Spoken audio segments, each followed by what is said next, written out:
Good morning, everyone. Thank you for joining today. We are just going to give everyone a minute to jump on. So yeah, just give us a moment and we will go ahead and get started.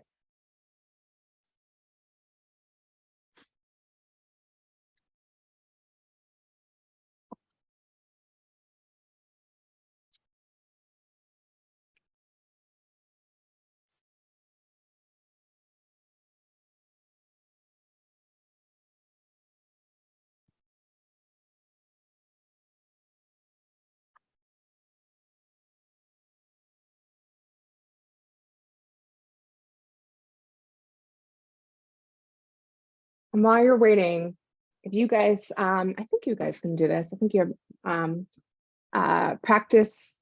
We're going to practice using the chat because I'm going to have you guys put your questions in there later. So why don't you guys, those of you who have already joined, go ahead and put the organization from which you hail and perhaps your geographic location where you're based. And we'll use that as a kind of quick whip around.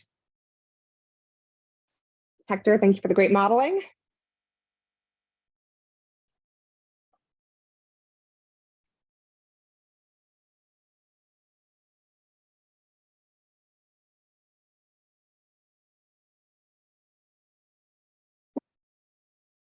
Ooh, Paris. We always joke at Rivet that we're gonna have our team retreat in Paris.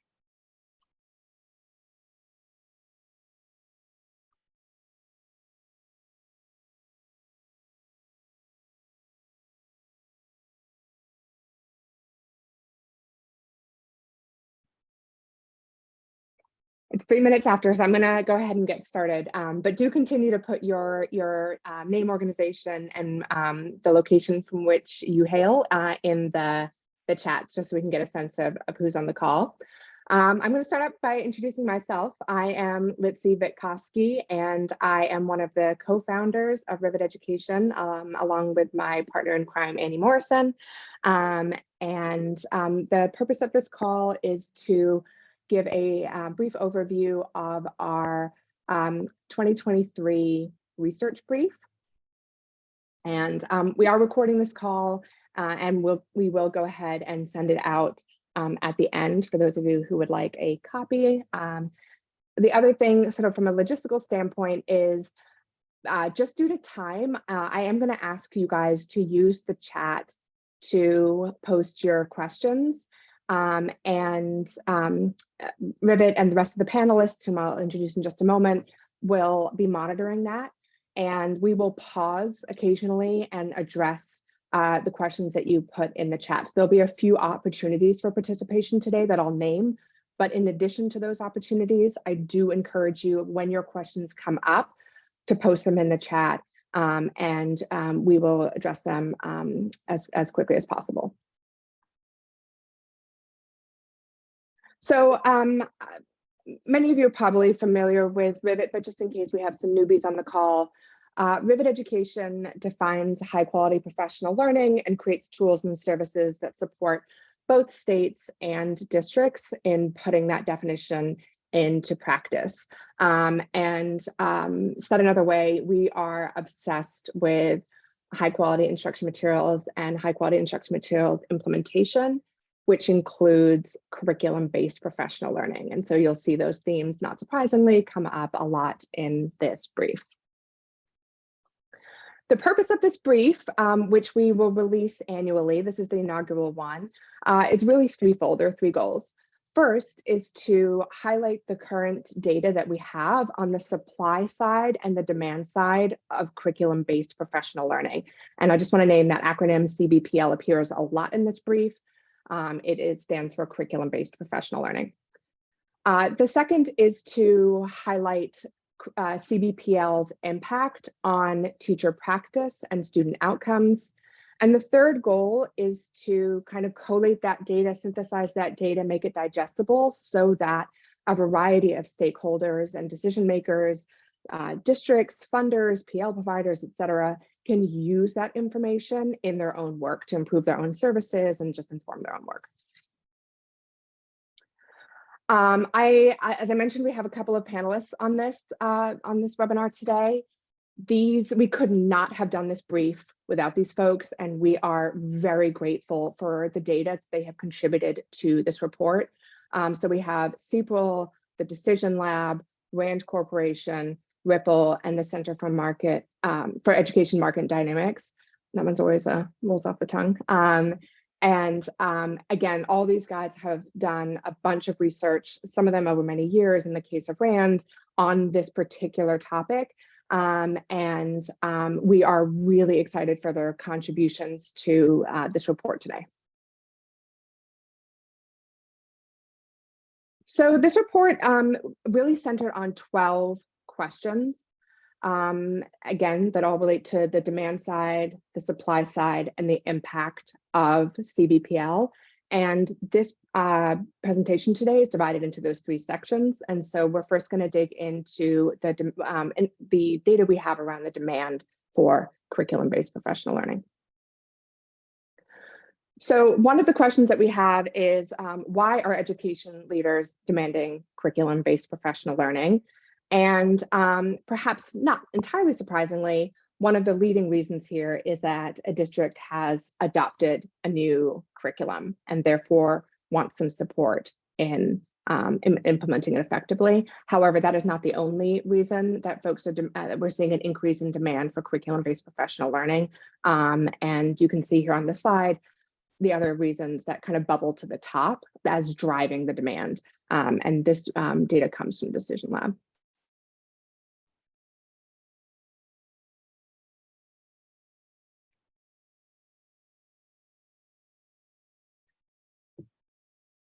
Decision Lab also asked folks, what are some of the barriers that you face in providing curriculum-based professional learning to teachers? Again, perhaps not surprisingly, one of the biggest constraints that we hear is budget constraints. The second one that comes up a lot is just a competition for teacher time, right? Just limited teacher time to do curriculum-based professional learning. District size, so thinking about, if we have 100 different schools and they all need slightly different stuff, how do we scale that work? And then time to search for the right partners, time to find folks who know their stuff and do this work effectively.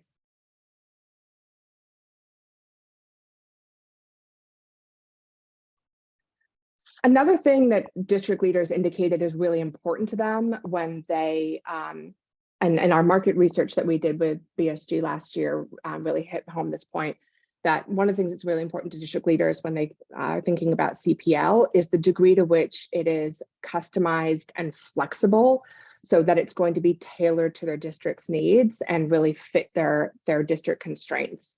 And so at Rivet, we asked our PL providers, what have y'all done to accommodate this, this demand?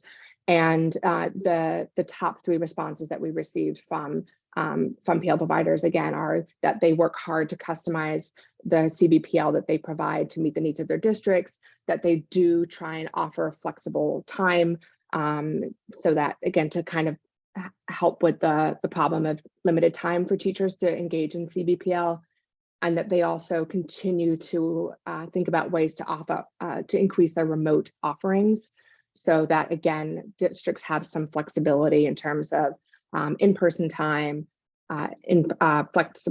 asynchronous virtual time, and live virtual time.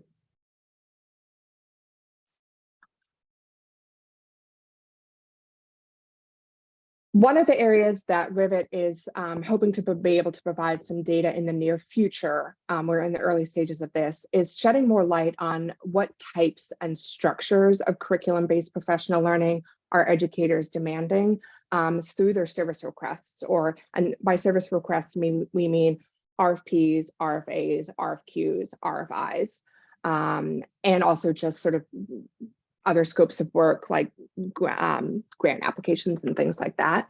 So we think that that is provides a really interesting view into what districts are actually looking for.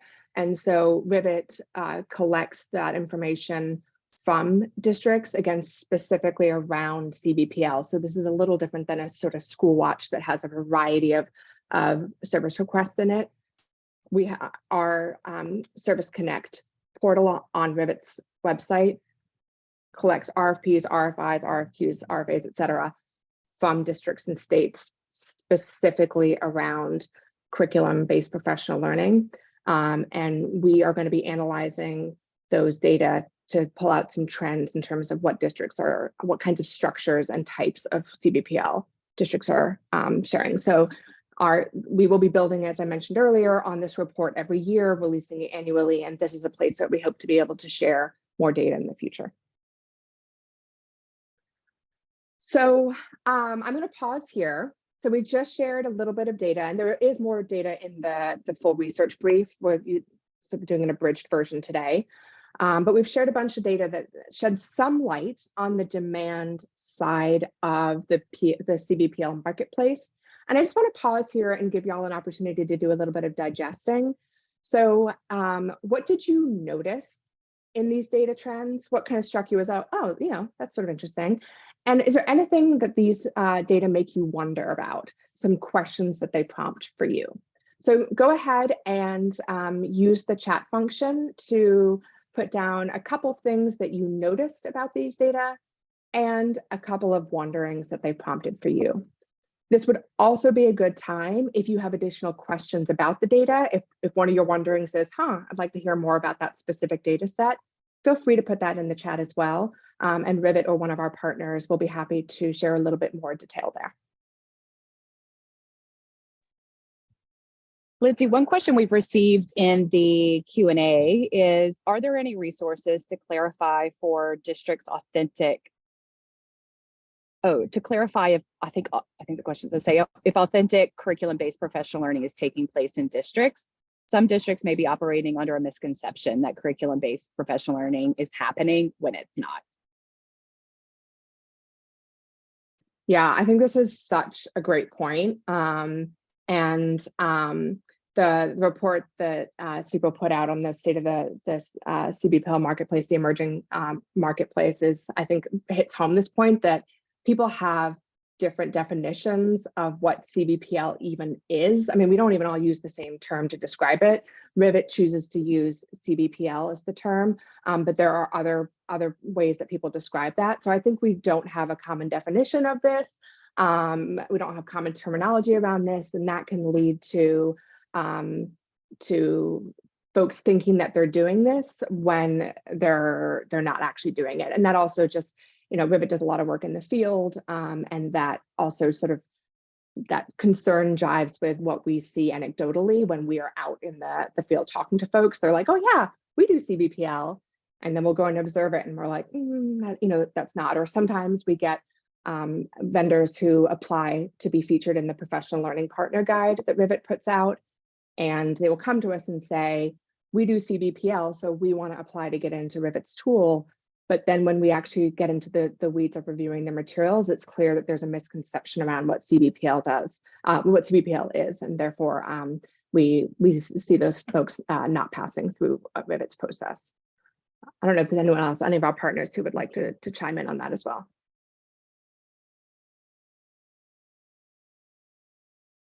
Another question in the chat is, what can you tell us about scale of demand? I see the percentages about demand for curriculum-based PL, but like overall, how does that demand compare to other types of PL and for other services? And I think the CEPO report that Lindsay was just mentioning also touches base on this.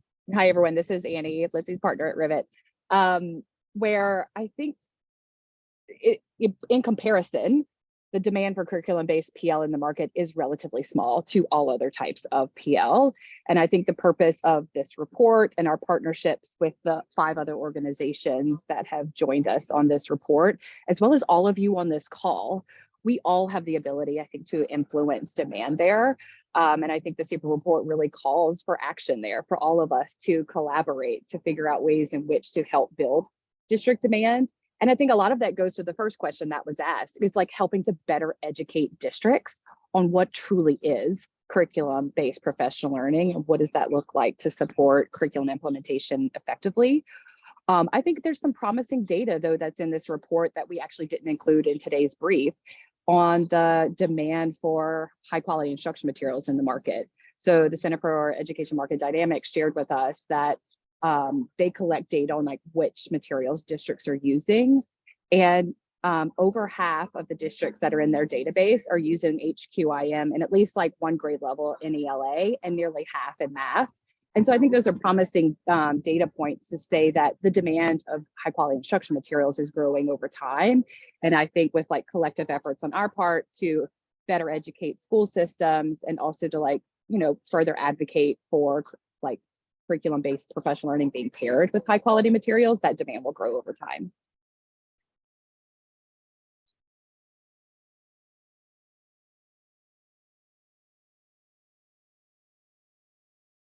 And Julie and Molly, we're sort of speaking to y'all's data a little bit. Is there anything that you'd like to add, given that you guys have really dug in here pretty deeply?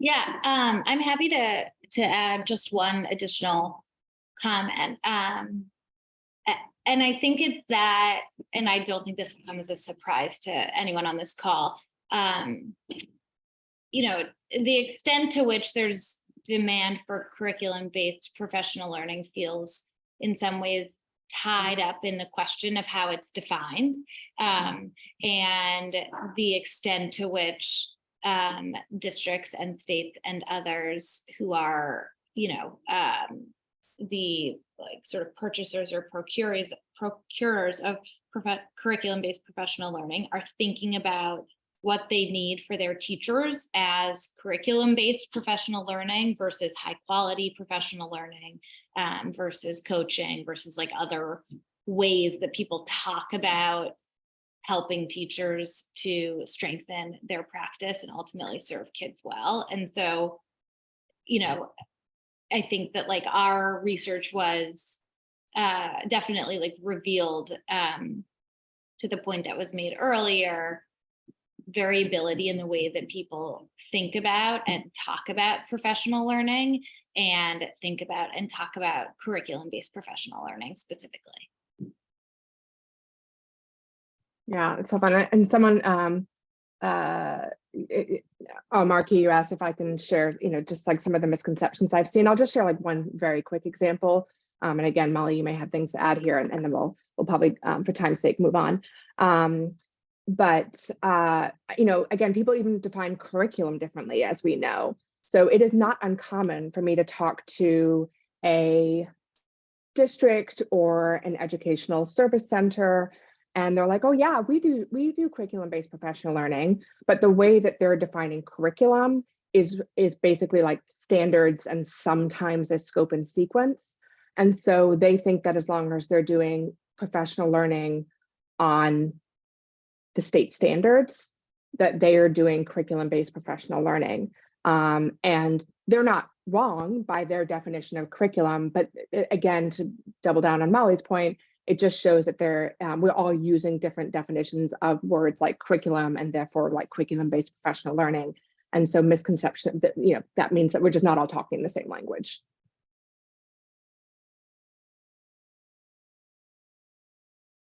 Okay, I'm going to move us along, but again, continue to throw things into the chat, things that you're noticing, things that you're wondering as we go.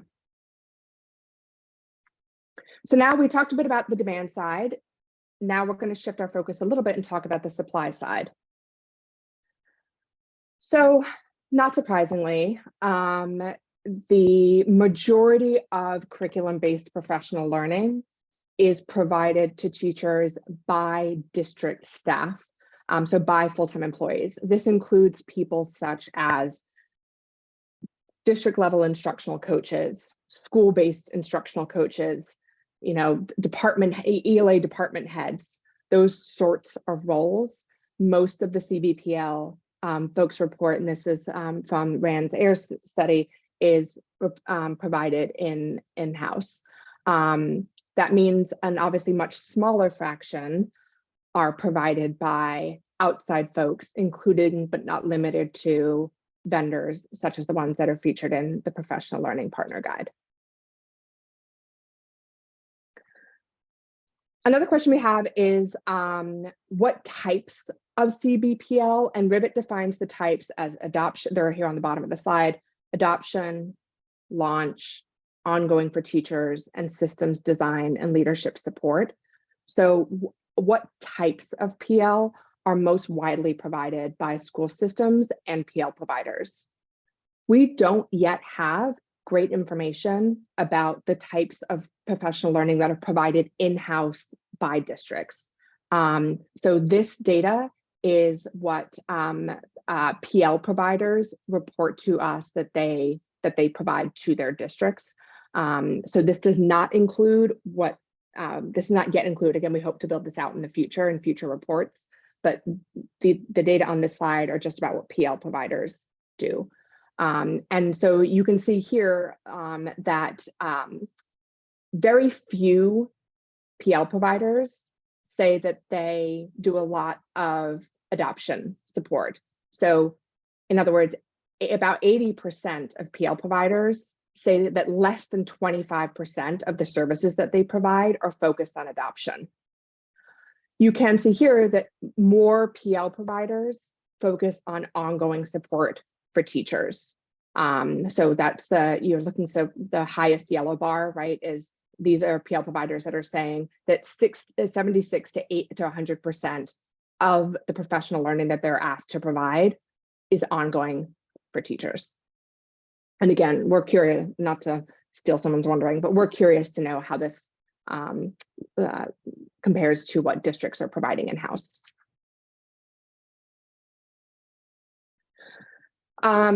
We do have some information, both from thanks to Rand and from our own work here at Rivet, about what structures folks are most likely to provide. And by structures, we divide that into a few categories: collaborative planning time, such as PLCs, coaching, workshops, and consulting, which is primarily used for district leaders and school leaders. And so what principals report is that the structure that they provide most often to teachers are PLCs, with an average of 60% of teachers having access to this structure. Something that was a little surprising to us was that nearly 20% of principals surveyed said that they never provide teachers with opportunities for coaching.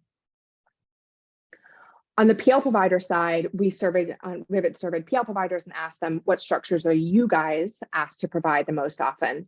And our PL providers reported that on average, they are asked most often to provide coaching and workshops, with workshops being even in higher demand than the coaching.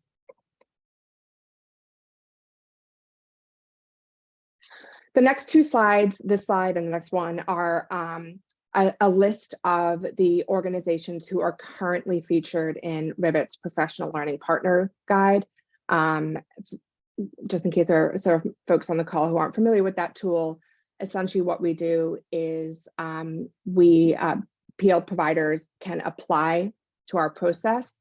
We review it on a very detailed and sort of comprehensive scoring and evidence guide and make a determination on the extent to which that PL provider is equipped to provide high quality curriculum-based professional learning. And so the folks on these two slides are the folks who have passed Rivet's process for one or more types of PL. So they passed to support adoption and/or launch and/or ongoing for teachers and/or systems design and leadership support. Another thing that we've been able to see from the supply side by, again, looking at our scoring and evidence guide and how folks are performing against that, is there are some areas of our scoring and evidence guide that we tend to see folks do better. So these are indicators, or sort of paraphrased indicators from our scoring and evidence guide. And we tend to see that providers are stronger in these indicators and weaker in these indicators. So again, this helps us think about, where might folks need some support to provide higher quality curriculum-based professional learning, and where there are already a bunch of bright spots in the marketplace on the supply side.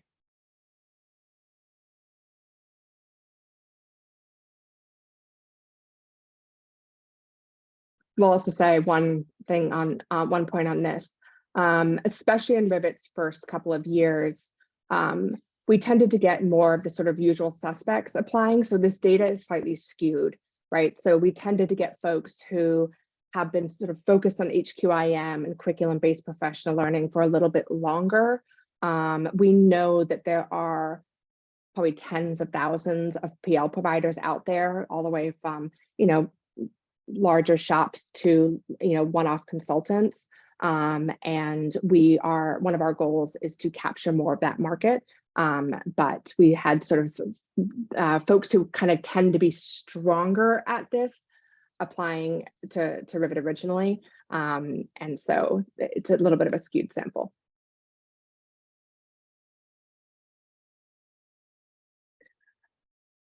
An explicit goal of Rivet's professional learning partner guide is to put some pressure on the supply side of the market to improve it. So our hope is that by putting a public scoring and evidence guide out there that states this is what we think good curriculum-based professional learning looks like, and then evaluating folks against that rubric and providing PL providers with feedback on how they do. Our hope is that by doing that, folks actually have the opportunity to improve the services that they offer. And we ask PL providers that question. To what extent has going through Rivet's application process helped you improve your services? And 76% of folks strongly agree that it has. And you can see on this slide a few of the anecdotes of people have responded.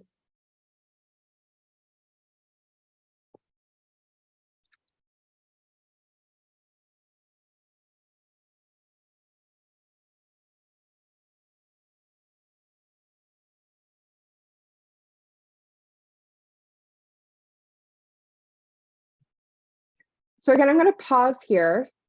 We just went through some data on the supply side, and I'm interested to know from y'all, what are some of the things that you notice from these data? And then what are some of the wonderings that you have either about these data? Again, our partners are happy to answer questions, more specific questions about the data and where they come from and what they mean, but also like looking forward to the future. What does this make you wonder? Because we may, there may be wonderings that y'all have that we can incorporate into the research that we all do over the next year, and we can hopefully come back to you next year and say, someone had this wondering, and look, we have some answers. Let's see, there's a question in the Q&A. Where in the implementation process are you seeing providers reporting that leadership support is happening? And I'm happy to answer that or you can. Like the point, is the question, Annie, about like the point in time that we're seeing that happening? Yeah, I think across the types of PL, and this person, they're anonymous, so I don't know who they are, but if they want to clarify, but I think the way I read it is like either at adoption, at launch, ongoing, obviously not ongoing support for teachers, or leadership design and support across when at those stages are we seeing that like providers are supporting leaders the most? So on Rivet Scoring and Evidence Guide, we sort of think of the first three in not totally clean stages. It's not like one finishes and then the next one begins in a very sort of clean fashion. There's a little bit of blending, but the first three tend to be sequential. In other words, you adopt, so you get some PL to help you adopt. Then you're doing launch, right, which is sort of like the open the box in the first few weeks or months of the new curriculum. And then you're doing ongoing for teachers. And of course, the last two kind of repeat, right? Because when you get new teachers in year two, they need some launch work. So there's a little bit of cycling that happens there. The systems design and leadership support, our indicators in that type span all of those categories.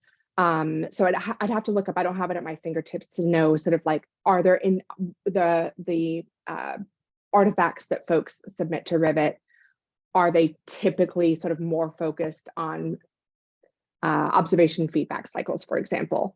But our indicators sort of span all of those. And so to do well on that section, a PL provider would have to basically show that they are equipped to support leaders and help them design those systems and structures in each of the phases, if that makes sense. And tell me if you, Annie, if you don't think I Yeah. addressed that question. Yeah, I think I would add to that is that this is a place I think where demand needs to grow. I think all too often what we see when we work with school districts and even states, that school leaders are often forgotten about in the implementation process. And so I think that we need to grow their participation in launch training. I think that is typically provided to teachers, and that's a real misstep.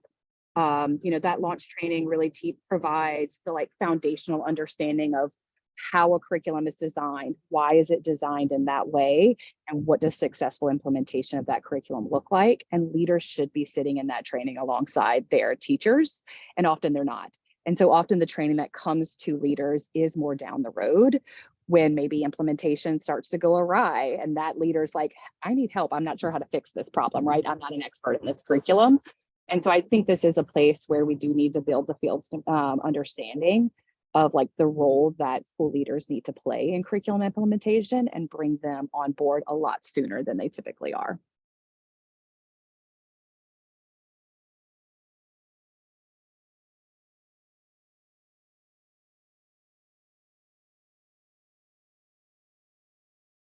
Great, thanks, Gail. I think we answered our question.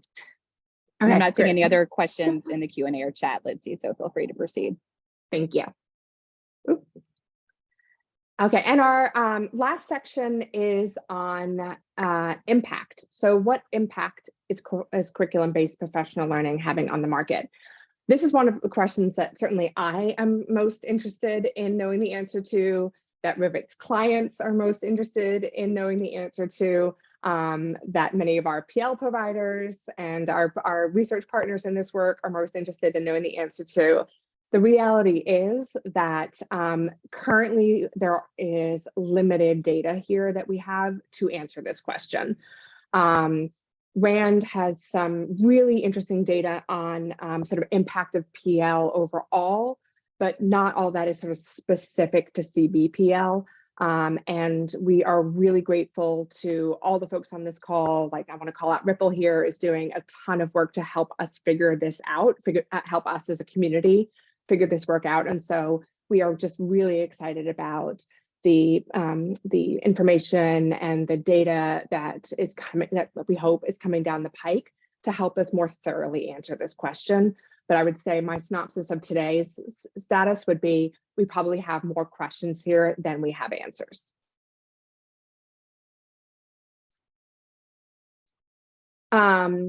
So again, this data is from the RAND study. So not necessarily specific to only curriculum-based professional learning, but when RAND asked teachers which types of PL they perceive to be the most helpful, the most impactful to their practice, the vast majority of them said collaborative learning, and then followed quite distantly by coaching and by workshops.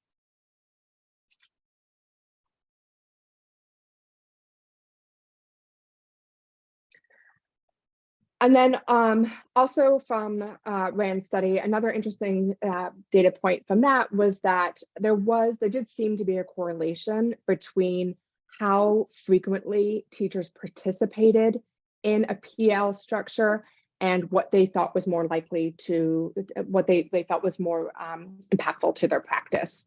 And I'm personally, one of my wonderings is like chicken and egg there, right? Is it that they get more of it, therefore they think it's more helpful, or they think it's more helpful because they get more of it? I know one of the questions that we often have, I think, Stacey, I think you guys at Ripple are exploring this, is like a dosage question. So what is the right dosage of PL? What dosage of PL is needed to really have impact? And so this is a place where there may be, some more digging that can happen. Another thing that came up is that teachers who indicated they had access to folks who were experts on using their subject area instructional materials, i.e.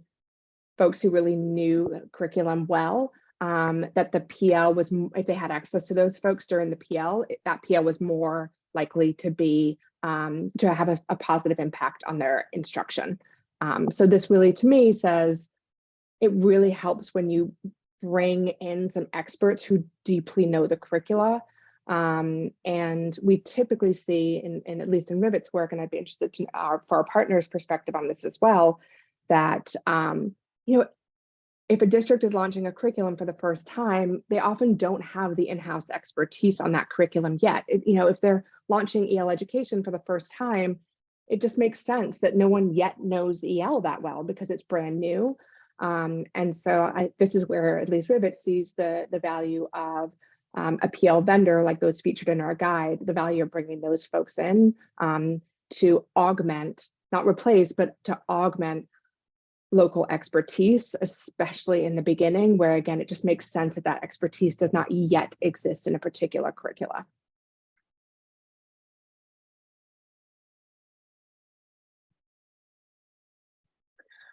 And so it's our last notice and wonder section. And so again, I'll pause here and would love to hear what you guys think of this last section and any wonderings you have about it. And Stacey, I don't want to sort of put you on the spot, but if there's anything you would like to share about like the work that Ripple is doing here to help the field better understand the impact of professional learning and impact of CBPL, feel free to jump in. Sure. We have our learning agenda, and one thing that I will drop in the chat and that I shared as part of this process is we've recently looked at all of the current studies that we have in play and how they're aligning with our learning agenda. And we've created a document that showcases what those questions are. Once I'm done talking, I will find that and drop it in the chat. I also dropped in what we know to be true of PL right now. I think an important caveat there is that it's broadly professional learning, not specific to CBPL. So that means that some of what we know is not around PL design features with high quality instructional materials, but more generally around how we design the features of PL to support PL. So for instance, I thought it was really interesting that 20% of principals noted that they don't provide any coaching to teachers, when one of the things that the literature clearly shows is that coaching actually is pretty impactful for teachers in PL, and that they can be coaching to high quality instructional materials or to whatever the PL design is. Oh, thank you so much. So Krista from our team just dropped it in. I appreciate that, Krista. But lots of work to do here. And I would say if any of these questions are of particular interest to folks, please feel free to reach out to us. Almost all of the studies that we engage in currently or are planning to engage in are using high quality instructional materials. While we focus on design features, it is very important to us that we are helping to support the field in using high quality instructional materials that we know work to help move student outcomes.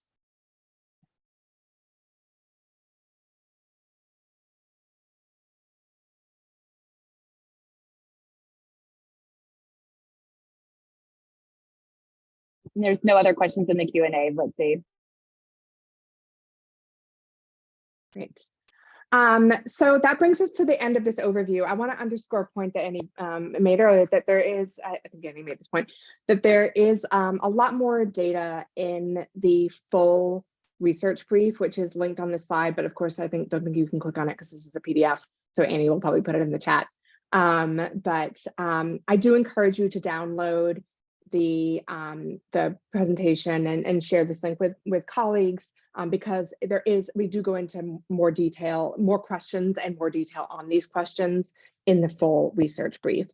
Again, I want to really thank our partners in this work. You can see a lot of this data comes from the amazing work that and research that they have been doing over the past several years.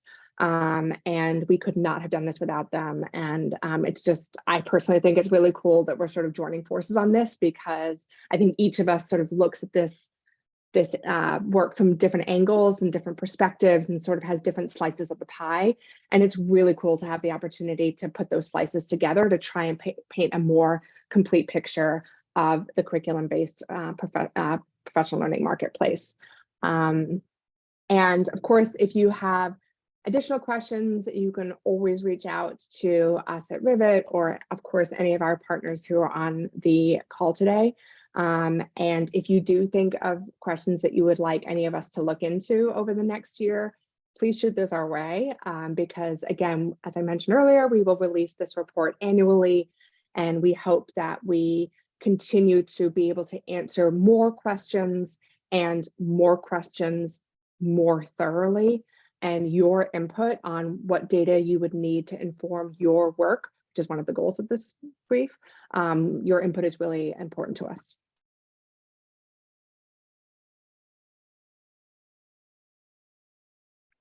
So thank you guys very much. And we'll hang on just for a few moments if there are additional questions that come into the chat. But thank you guys very much for your time today.